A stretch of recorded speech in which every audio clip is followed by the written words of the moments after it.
नमस्कार बंधुओं, साहित्य एक समुंदर के पटल पर आप सभी का हार्दिक स्वागत है, अभिनंदन है।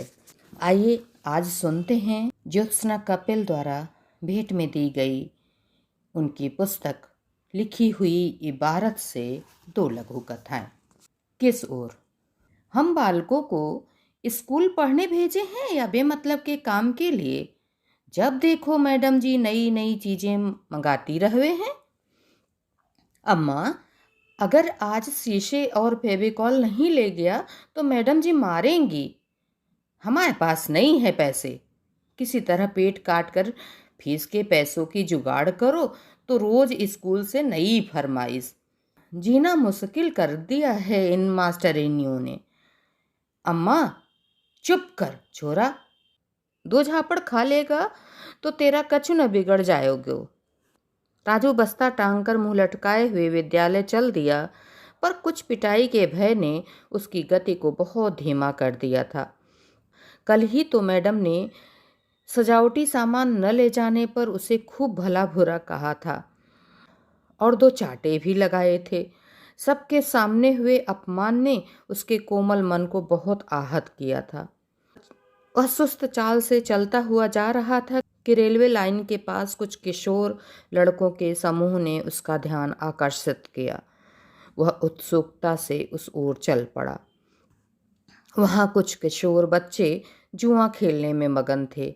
1-2 बच्चों के हाथ में सुलगते हुए बीड़ी के ठूंठ भी फंसे हुए थे। उसे देखकर उन सब का ध्यान उसकी ओर आकर्षित हुआ।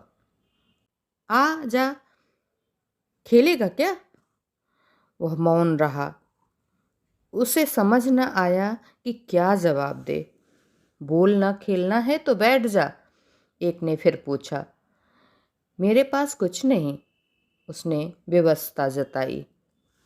पूछने वाले ने उसका जायजा लिया और फिर उसकी निगाह राजू के बस्ते और उसमें रखी किताबों पर जम गई। उसकी आंखों में एक चमक उभरी। ये है तो इतना माल। उसकी निगाह का पीछा करते हुए राजू की दृष्टि भी बैग पर जम गई और चेहरे पर कुछ असमंजस के भाव उभर आए। लेकिन ये तो पढ़ने के लिए, अब तक क्या मिल गया पढ़कर? एक बार दांव लगा कर देख, अगर जीत गया तो ये सब माल तेरा। राजू की दृष्टि 1, 2 और 5 के नोटों के ढेर पर पड़ी। उसके हाथ बस्ते पर कस गए और चेहरे पर कसमकस उभर आई और फिर बस्ता धीरे धीरे कंधे पर से नीचे सरकने लगा। ये थे पहली लघु कथा। दूसरी लघु कथा लिखी हुई इबारत। बड़ी बेसब्री से बेटे की पसंद देखने का इंतजार करती डॉक्टर शिल्पा उस लड़की को देखकर चौंक पड़ी। ये क्या, शिशिर को यही मिली थी? 7 वर्ष पहले किसी संबंधी की जबरदस्ती का शिकार होकर गर्भवती हुई उस किशोरी को उसी ने तो छुटकारा दिलाया था उस मुसीबत से। ठीक है, माना कि लड़की की कोई गलती नहीं थी, पर मेरा ही बेटा क्यों? रसोई में आकर वह बड़बड़ाई। उसका मन कसैला हो उठा था। क्या सारे समाज सुधार का ठेका हमने ही ले रखा है? Excuse me. पृष्ठ से उभरे स्वर को सुनकर शिल्पा चौंक गई। पलट कर देखा तो वही लड़की सोची चेहरे पर लाचारी भरे भाव लिए खड़ी हुई थी। आपकी परेशानी की वजह जानती हूँ, आप फिक्र मत करिए। मैं शिशिर को कोई बहाना बनाकर शादी से इनकार कर दूंगी। अवसाद की काली छाया उसके चेहरे पर अधिकार जमा चुकी थी। आंखें नम हो आई थीं।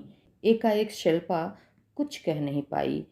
थोड़ी देर संशय में रही, फिर निर्णायक स्वर में बोली, रहने दो सुची, कुछ मत कहना उससे। मैं ही भूल गई थी कि तुम मानव हो, कोई कागज़ का टुकड़ा नहीं जिस पर एक बार कोई इबारत लिख गई तो वो बेदाग न रहा। किसी की दुष्टता की सजा तुम क्यों भुगतो? दोनों लघु कथाएं सुनकर आप भी बताइएगा कि आपको कैसी लगी।